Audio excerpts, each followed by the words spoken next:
حیات۔ اقبال کہتا حضور آ گئے، اب مسلمانوں کے لیے زندہ رہنے کا ایک ہی ذریعہ ہے کہ وہ حضور کے دین پر عمل کریں۔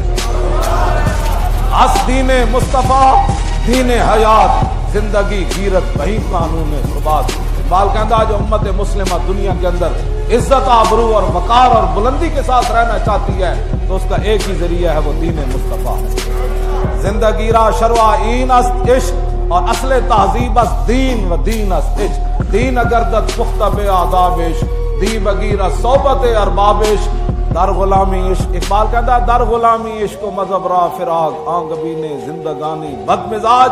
اقبال کہتا ہے جس ویلے قوماں غیراں دیاں غلام ہو جان پھر انہاں دا عشق تے دین علیحدہ علیحدہ ہو جائے۔ کہتا اس ویلے انہاں دیاں زندگیاں بالکل بے معنی ہو جاندیاں، کاروان شوق بے ذوق رحیل، بے یقینو بے سبیلو بے دلیل۔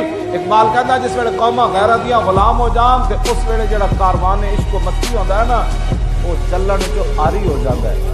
کی کریں گے اصل کی کریں گے؟ اقبال کہتا اس ویلے جڑا کاروان شوق ہوندا بے ذوق رحیل، اس ویلے کاروان عشق و مستی دے اندر چلن دی سکت باقی ہو جاندی، بے یقینو بے سبیلو بے دلیل۔ اقبال کہتا جس ویلے قوماں غیراں دیاں غلام ہو جان انہاں وچوں یقین بھی مک جاندا، انہاں دا راستے دا تعین بھی ختم ہو جاندا، انہاں دے راہبر بھی انہاں نوں میسر کوئی نہیں رہ جاندا۔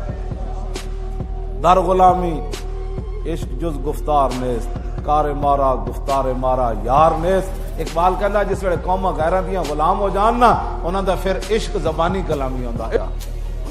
ہر کے بے حق عزیز جز مردار نیست، گرچہ آنکس در ماتم او زار نیست۔ اقبال کہتا جڑا حق تو بغیر زندہ رہا نا وہ مردہ ہی مردہ ہے، بھاویں اس تے کوئی رو نہ رہا ہوگے، ہاں بھاویں وہ ماتم کوئی نہ کرے ہائے میرا فلانا چلا گیا۔ کہتا جڑا حق تو بغیر زندہ، حق سے مراد حضور کی نسبت ذات ہے۔ کہتا جڑا حضور کی نسبت تو بغیر زندہ ہے، عشق رسول تو بغیر زندہ ہے۔